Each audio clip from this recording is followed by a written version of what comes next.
नमस्कार दोस्तों, मैं सन्नी हिंदुस्तानी आप सभी का ऑनलाइन क्लास एसके स्टडी में स्वागत करते हैं। तो चलिए, आज का जो प्रैक्टिस सेट है रीजनिंग का 35 है, इससे पहले 34 तक बता दिए जो मोस्ट इम्पोर्टेंट है। तो आज का पूरा क्लास देखिए, सभी एग्जाम के लिए इम्पोर्टेंट है। ठीक है, SSC, railway, group D, NTPC, UP police सभी के लिए इम्पोर्टेंट। ठीक है, तो क्वेश्चन देखिए, निम्नलिखित श्रृंखला में अगले संख्या ज्ञात कीजिए। ठीक, तो देखिए 400 है, 484 है, 576 है, 676 है, प्रश्नवाचक है। ठीक है, तो देखिए 400 जो है ये 20 का स्क्वायर है। ठीक है, ठीक उसी प्रकार ये 484 किसका स्क्वायर है, 22 का स्क्वायर है। ठीक उसी प्रकार यहाँ पे 576 जो है ये 24 का स्क्वायर है। उसी प्रकार 676 ये 26 का स्क्वायर है। ठीक है, तो यहाँ पे देखिए 20 है, 20 से 22 आया, फिर 24 आया, फिर 26, तो यहाँ पे +2 हो रहा है। ठीक है, तो 20 में +2 किए तो 22, फिर 22 में +2 किए तो कितना हो जाएगा 24, 24 में +2 किए तो कितना हो गया 26, और 26 में +2 करेंगे कितना हो जाएगा 28। ठीक है, तो 26 में हम +2 करेंगे 28 आ जाएगा, और 28 को हम क्या करेंगे स्क्वायर कर देंगे। ठीक, तो 28 का अगर हम स्क्वायर करते हैं तो कितना प्राप्त हो जाएगा, तो देखिए यहाँ पे प्रश्नवाचक के स्थान पे 784 आ जाएगा। ठीक है, तो अगर 28 का स्क्वायर कीजिएगा 784, ऑप्शन सी आपका बिल्कुल सही जवाब। तो उम्मीद करते हैं मेरे प्यारे दोस्तों ये क्वेश्चन आपको अच्छे तरीके से समझ में आ गया होगा। अगर इस क्वेश्चन में कोई डाउट है तो कमेंट कीजिए। ठीक है, देखिए क्वेश्चन नंबर 2 देखिए, यदि इंग्लैंड को 12, 34, 526 लिखा जाता है, ठीक, फ्रांस को 78, 52, 91 लिखा जाता है, तो ग्रीन्स को कैसे लिखा जाएगा। ये कोडिंग डिकोडिंग का क्वेश्चन है मेरे प्यारे दोस्तों। तो यहाँ पे देखिए सबसे पहले इसको समझने की कोशिश कीजिए, और ये जो है इंग्लैंड लिखा गया अल्फ़ाबेटिक, ये जो है प्लेस वैल्यू सभी का याद रखना पड़ेगा। ठीक है, तो चलिए हम इसको सॉल्यूशन करते हैं। ठीक, तो ई का प्लेस वैल्यू कितना आता है 5 आता है, एन का प्लेस वैल्यू 14 आता है। ठीक है, तो यहाँ पे देखिए 5, 14 नहीं है। ठीक है, तो ये लॉजिक इसमें नहीं लग रहा है। तो देखिए यहाँ पे लॉजिक देखिए, तो यहाँ पे देखिए ये इसका ई का अपोजिट क्या होता है भी देखिए यहाँ पे 22 है, ये भी लॉजिक नहीं लग रहा है। तो लॉजिक इसमें क्या लगेगा, यहाँ पे सबसे पहले इसको काउंटिंग कीजिए, 1, 2, 3, 4, 5, 6, 7, इंग्लैंड में 7 अक्षर है। ठीक है, तो यहाँ पे देखिए अच्छे तरीके से समझिए, यहाँ पे तो ई से यहाँ पे ई को क्या लिखा है 12 लिखा है। ठीक है, तो उसी प्रकार यहाँ पे देखिए ए कितने नंबर पे यहाँ पे लिखा है 5 नंबर पे लिखा है। तो देखिए ये लॉजिक क्या है आपको सिर्फ समझना पड़ेगा। ठीक है, कि ई का वैल्यू क्या यहाँ पे, जैसे जी है तो जी का मान यहाँ पे जी 3 नंबर पे 3 नंबर पे 3 लिखा गया है, तो जी का यहाँ पे 3 लिख दीजिए। आर देखिए, इसमें देखिए आर का मान क्या है 8 है, तो आर के जगह पे 8 लिख दीजिए। ई का वैल्यू क्या है 1 है। ठीक है, तो यहाँ पे 1 है तो यहाँ पे डबल 1 हो जाएगा। ठीक है, और सी का मान क्या है, तो सी का मान 9 है। ठीक है, तो यहाँ पे देखिए सी का मान 9 है, तो यहाँ पे 9 हो जाएगा, फिर ई का मान क्या है 1 हो जाएगा। ठीक है, तो ये इसमें प्लेस वैल्यू सब जो है अपोजिट कोई ज़रूरी नहीं है। ठीक है, सिर्फ इसमें जो अक्षर जितने नंबर पे है वही लिखा गया है। तो ये बिल्कुल आसान है, आप समझने की कोशिश कीजिए, ऑप्शन से आपका बिल्कुल सही जवाब है। ठीक है, तो उम्मीद करते हैं मेरे प्यारे दोस्तों ये क्वेश्चन समझ में आ गया होगा। अगर कोई भी डाउट इसमें है तो आप कमेंट कर सकते हैं, नहीं तो चलते हैं क्वेश्चन नंबर 3 की ओर। क्वेश्चन नंबर 3 देखिए, निम्नलिखित विकल्पों में से संबंधित संख्या को चुनिए। ठीक, 7 से जिस प्रकार 42 आया, उसी प्रकार 9 से 72 आया, उसी प्रकार 11 से प्रश्नवाचक के स्थान पे क्या आएगा आपको बताना है। ठीक है, तो चलिए अच्छे तरीके से समझते हैं इसको, और पूरा वीडियो आप वॉच कीजिए, कोई भी डाउट होगा तो आप कमेंट कीजिएगा। ठीक है, तो देखिए ये मोस्ट इंपॉर्टेंट क्वेश्चन है, PYQ क्वेश्चन बता रहे हैं।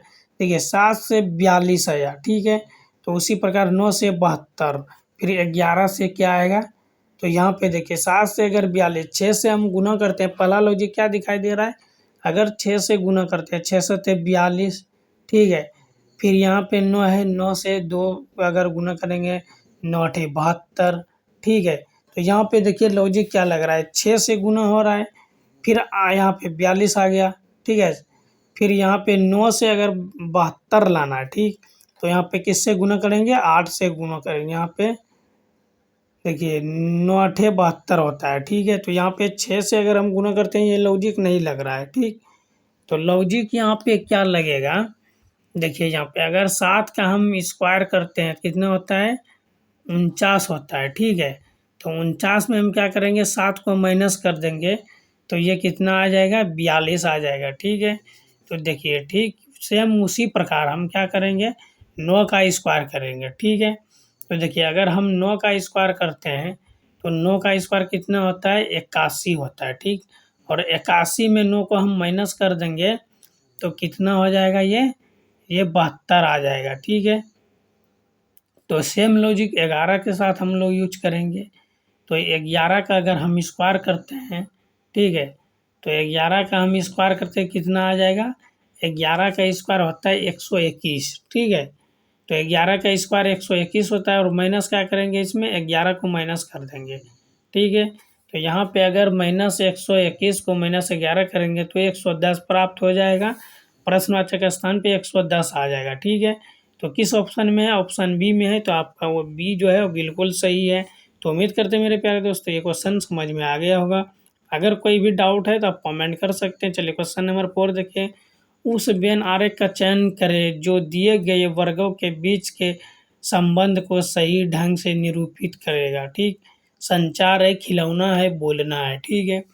तो यहाँ पे देखिए संचार का संबंध खिलौने से है, खिलौने लिखना है, ठीक है। संचार है, लिखना है, बोलना है, ठीक है। तो यहाँ पे आप समझने की कोशिश कीजिएगा, जो संचार वर्ड है ये लिखने से संबंधित है और जो लिखना वर्ड है बोलने से संबंधित है। तो यहाँ पे देखिए अच्छे तरीके से समझिए, ये हो गया संचार का डायग्राम, ठीक है। तो ये संचार का डायग्राम हो गया और ये हो गया लिखने का डायग्राम। 3 वर्ड है, तीनों को अलग अलग कलर से दर्शा रहे हैं और अच्छे तरीके से समझा रहे हैं, ठीक है। तो देखिए ये संचार का डायग्राम हो गया और ये लिखना का डायग्राम हो गया। तो संचार से कोई भी संबंध लिखना से है, हाँ है, ठीक है। क्योंकि ये संचार जो है इसके लिखने का अंदर ही आ रहा है, ठीक है। यहाँ पे लिखना है, कोई भी अगर चीज़ लिख रहे तो संचार के अंदर ही आ रहा है, ठीक है। और यहाँ पे देखिए लिखना और बोलना, तो लिखना से कोई कनेक्शन बोलने में है और बोलने का कोई कनेक्शन संचार में है। तो यहाँ पे देखिए डायरेक्ट कनेक्शन दिख रहा है, ठीक है। संचार का अर्थ क्या होता है, उसके अंदर लिखना, पढ़ना, बोलना सभी आता है। तो ये डायग्राम किस ऑप्शन में है, ऑप्शन डी में है। तो ऑप्शन डी आपका बिल्कुल सही जवाब है। तो उम्मीद करते हैं मेरे प्यारे दोस्तों ये क्वेश्चन समझ में आ गया होगा। अगर इस क्वेश्चन में कोई डाउट है तो आप कमेंट कर सकते हैं, अदरवाइज चलते हैं फिर क्वेश्चन नंबर 5 की ओर हम लोग, ठीक है। तो ऐसे सब क्वेश्चन के लिए अगर ये क्वेश्चन समझ में आ गया तो लाइक भी कर दिया कीजिए, एक लाइक से हम लोग को भी मोटिवेशन मिलता है, ठीक है। तो चलिए क्वेश्चन नंबर 5 देखिए, ये मोस्ट इम्पोर्टेंट है। निम्नलिखित विकल्पों में से असंगत की पहचान करें, ठीक है। असंगत का अर्थ होता है 4 ऑप्शन दिया है, 3 ऑप्शन आपका समान होगा और एक ऑप्शन जो है वो अलग होगा या भिन्न होगा, ठीक है। तो ये आपको चेक करना पड़ेगा, क्या कैसे चेक करेंगे हम लोग। तो चलिए यहाँ पे अच्छे तरीके से चेक करते हैं, सभी का अल्फ़ाबेटिक जो है सभी का प्लेस वैल्यू हम लोग लिखते हैं, तभी पता चलेगा कि कौन सा लेटर किस नंबर पे आ रहा है, ठीक है। तो चलिए अच्छे तरीके से समझिए और बिल्कुल आप लोग भी बनाने का प्रयास कीजिएगा वीडियो रखकर, कितना भी हार्ड क्वेश्चन रहे या नॉर्मल रहे आप बनाने का प्रयास अवश्य कीजिएगा। इससे आपका जो माइंड है तेज होगा, ठीक है, और जो है क्षमता बढ़ेगा क्वेश्चन सब बनाने का। तो चलिए अच्छे तरीके से यहाँ पे समझिए और देखिए अच्छे तरीके से, ठीक है। ये 4 ऑप्शन है, चारों ऑप्शन में जो है एक अलग होगा और तीनों सही हो जाएगा, ठीक है, यानी 3 ऑप्शन समान हो जाएगा, ठीक। तो चलिए चेक करते हैं, देखते हैं अच्छे तरीके से किस प्रकार ये समान है या क्या है, नहीं है, कौन सा ऑप्शन आ रहा है। तो चलिए हम लोग चेक करते हैं, ठीक है। तो सबसे पहले हम लोग क्या करेंगे, सबसे पहले इसमें कौन सा लॉजिक लगाएंगे। तो यहाँ पे देखिए बी के बाद क्या है, बी वाई, ठीक है। तो बी वाई एक्स सी, ठीक है। तो बी वाई एक्स सी है, ठीक। तो बी का यहाँ पे अपोजिट वाई है, ठीक। और सी का अपोजिट एक्स है, ठीक। तो ये एक दूसरे का अपोजिट है, ठीक। तो यहाँ पे देखिए ये जो है एल का अपोजिट, यहाँ पे देखिए एस का अपोजिट एच है, जी का अपोजिट टी है, एल का अपोजिट ओ, एन का अपोजिट एम, ठीक। और यहाँ पे देखिए ये एच का अपोजिट आर नहीं है, आर का अपोजिट आई है। तो यहाँ पे ये तीनों ऑप्शन सेम है, ठीक है। लेकिन ऑप्शन सी जो है ये तीनों ऑप्शन से हट के है, तो ये आपका राइट आंसर हो जाएगा। ये गलत है, यानी ये वो संगत है और ये सही आपका आंसर आ जाएगा। तो उम्मीद करते हैं ये क्वेश्चन आपको अच्छे तरीके से समझ में आ गया होगा। इस क्वेश्चन में कोई डाउट है तो कमेंट कीजिए, ठीक है। चलिए क्वेश्चन नंबर 6 देखिए, निम्नलिखित पैटर्न में लुप्त संख्या ज्ञात करें। तो लुप्त संख्या यहाँ पे है, ठीक है। तो इस जगह पे कौन सी संख्या आएगी, तो यहाँ पे देखिए वृत्त है, वृत्त के अंदर 3 रेखा है, ठीक है। तो ये जो है 2 रेखा से मिलके तीसरा रेखा किस प्रकार प्राप्त हुआ है, तो यही बताना है। 2 संख्या से तीसरा संख्या, ठीक। ये बीच वाले नीचे में जो संख्या बड़ी संख्या है यही देखना है, ठीक। जैसे 18 और इतना है 7 है, तो 121 कैसे है यहाँ, 42 25 से 289 कैसे आया, तो 54 36 से प्रश्नवाचक स्थान पे क्या आएगा, तो ये सब आपको बताना है, ठीक है। तो चलिए हम लोग अच्छी तरीके से समझते हैं इसको। अगर 18 और 7 को हम आपस में क्या करेंगे, तो पहला लॉजिक क्या करेंगे, हम लोग गुना करके चेक करेंगे।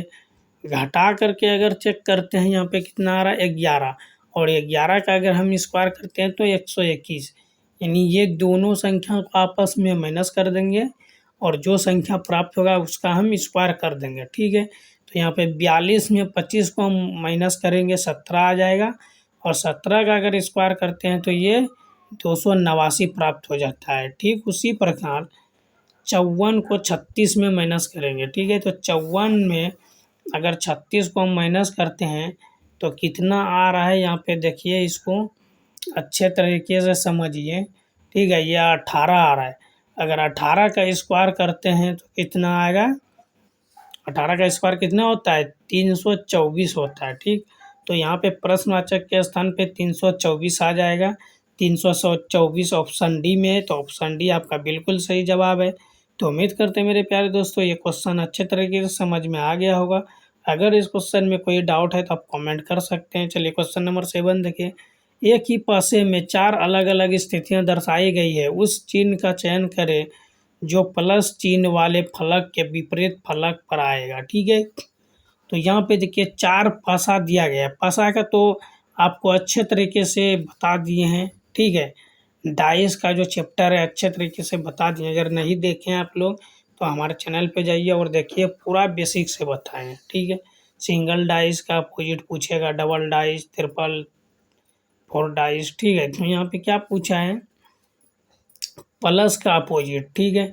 तो सबसे पहले देखिए ये जो हैच है, देखिए इसमें मिल रहा है, नहीं है, 2 में 3 में भी नहीं है।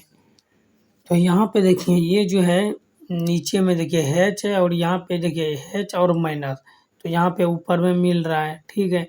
तो ये जो है क्या है, ये एक दूसरे का अपोजिट है, ठीक है। तो इसको जो मिल रहा है उसको कैंसिल कर दीजिए, ठीक है। बच्चा यहाँ पे प्लस और यहाँ पे एस यानी एंड है, ठीक है। ये जो है प्लस और एस है, ठीक। तो यहाँ पे देखिए एस का अपोजिट क्या हो जाएगा, प्लस हो जाएगा, प्लस का अपोजिट एस, तो ऑप्शन ए आपका बिल्कुल सही। तो देखिए क्वेश्चन नंबर 8 देखिए, राहुल राज का भाई है, राधा रमन की बहन है, राज राधा का पुत्री है, तब राहुल का राधा से क्या संबंध है, ठीक है। तो ये क्वेश्चन ब्लड रिलेशन का क्वेश्चन है और ये मोस्ट इम्पॉर्टेंट क्वेश्चन है, ठीक है। तो यहाँ पे देखिए राज का भाई कौन, देखिए राहुल राज का भाई है, ठीक है। तो राहुल जो है किसका भाई है, राज का भाई है, ठीक। और राधा, राधा रमन की बहन है, ठीक है। राधा क्या है, रमन की बहन है, लेकिन यहाँ पे राज जो है राधा का पुत्र है, ठीक है। तो राज क्या है, राधा का पुत्र है, तो राधा से ऊपर ये उसका माता हो गया, ठीक है। तो ये पीढ़ी ऊपर हो जाएगा, ठीक। तो यहाँ से तीर की निशान ऊपर की ओर दीजिए, ये इससे एक पीढ़ी ऊपर है, इसका मम्मी है, ठीक है। पुत्र है तो अभी दर्शाया नहीं गया है मम्मी है या पापा, ठीक। तो रमन पूछा है, रमन की बहन राधा है, तो रमन की बहन राधा है यहाँ पे। तो राहुल का राधा से क्या संबंध है, तो यहाँ पे अच्छे तरीके से स्पष्ट दिखाई दे रहा है। ये जो रमन है, ठीक है, तो राहुल से क्या संबंध है राधा का, तो ये आपको बताना है, ठीक है। तो यहाँ पे देखिए राज, ये जो राधा का बेटा कौन है, राज है, तो राहुल इसका भाई है, तो ये भी बेटा हो जाएगा। ऑप्शन बी आपका बिल्कुल सही जवाब। तो उम्मीद करते हैं ये क्वेश्चन आपको समझ में आ गया होगा। तो आप बताइए आज का क्लास कैसा लगा। अगर अच्छा लगा तो लाइक शेयर कमेंट कर दीजिए। मिलते हैं फिर नेक्स्ट वीडियो में, और इस क्वेश्चन का जवाब जो आप लोग कमेंट बॉक्स में दीजिए। मिलते हैं फिर नेक्स्ट वीडियो में, तब तक के लिए जय हिंद जय भारत।